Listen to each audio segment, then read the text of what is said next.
ఇంతమంది చచ్చిపోతున్నారు, 170 మంది చచ్చిపోయింది సార్ అని చెప్పి, 170 మంది చచ్చిపోయింది చెప్పి.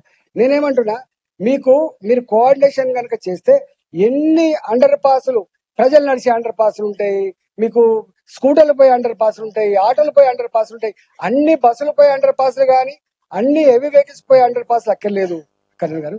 నేను ఇంకా మీకు ఏమంటున్నాంటే, మీరు ఒక సింగిల్ పైసా పెట్టుబడి లేకుండా రైల్వే డిపార్ట్మెంట్ తోటి మీకు కాచిగూడ యాకత్పుర పోయే లైన్ ఉన్నది, లేకపోతే సనత్ నగర్ పోయే లైన్. మీరు హైదరాబాద్ నగరంలో ఎన్ని అండర్ పాస్ల కోసం మీరు వచ్చేస్తారు. సపోజ్ మనకు పట్టాలు 8 ఫీట్ల హైట్ 9 ఫీట్ల హైట్ తోటి పోయేటుంటాయి, ఈజీగా అవుతాయి. అక్కడక్కడ కొంత భూమి లెవెల్నే ఉంటాయి, అక్కడ డ్రైనేజ్ కొంచెం మీకు తెలుసు, టనల్స్ కొడితే డ్రైనేజ్ పోతారు. మీరు ఎక్కడెక్కడ 100 కావచ్చు 150 కావచ్చు ఎన్నైనా ఇప్పడానికి సిద్ధంగా ఉన్నాం. నేను 2 సార్లు మీటింగ్ పెట్టినా, దయచేసి దానికి సహకరించమని చెప్పి కోరుతున్నాను. లేకపోతే చచ్చిపోతున్న వాళ్ళంతా ఎవరు చచ్చిపోయి పత్తేనగర్ ఉంది, పత్తేనగర్ లో ఉన్న వాళ్ళంతా మేడం, పత్తేనగర్ అంతా ఇండ్లల్లో పని చేసుకొని బతికేటోళ్ళు. వాళ్ళు ఎటుపోవాలి, సనత్ నగర్కి పోవాలి. వాళ్ళు 1000 మంది 2000 మంది మహిళలు వచ్చి ఏడుచుకుంటా బిడ్డ గిట్ల సంగతి అని చెప్తే ఈ ఏడుచుకుంటా అంటే వాళ్ళు నిజంగా బాధ అనిపించింది. కాబట్టి దయచేసి అట్లాంటి రైలు క్రాసింగ్లు చాలా ఉంటాయి కాబట్టి ఎక్కడెక్కడ ఉన్నాయో ఐడెంటిఫై చేసుకొని అటుపక్క రోడ్డు ఉంటే చాలు, ఇటుపక్క రోడ్డు చాలు, మనం టన్నల్ కొట్టి ఏర్పాటు చేసుకుందాం. ఎన్ని అని ఇవ్వడానికి సిద్ధంగా ఉన్నాం. తర్వాత మీకు రైల్వే డిపార్ట్మెంట్ ఉంది, కోఆర్డినేషన్ లేదు. నేను 2 సార్లు మీటింగ్ పెట్టినాను. ఇప్పుడు ఫర్ ఎగ్జాంపుల్ వినాయక నగర్, వాజ్పేయి నగర్ ఉంది, వినాయక నగర్ ఉంది, షెఫిల్ కూడా ఉంది, అన్ని శాంక్షన్ అయినాయి. 20 ఏళ్ల క్రితం శాంక్షన్ అయింది. ఎక్కడ మన 133 డివిజన్ లో దాని మచ్చ బొల్లారం దగ్గర 20 years బ్యాక్ స్టార్ట్ అయినాయి. కొన్ని దగ్గర రైల్వే మంత్రులతో శిలాపలకాలు కూడా వేసారు, కానీ ఇంతవరకు తట్టడి మట్టి తీయలేదు. మీరు అర్థం చేసుకోండి, ట్రాఫిక్ ఎంత జామ్ అవుతుందో. 2 గంటలు కదా మేము ఇంటికి 2 hours అవుతుంది. ఆఫీసులో అలసిపోవడం దానికంటే ట్రాఫిక్ లో అలసిపోతున్నటువంటి బాధ ఎక్కువ ఉన్న విషయం మీకు తెలుసు. ఎన్ని కట్టుకున్నా కూడా సమస్యను అధిగమించలేకపోతున్నాం.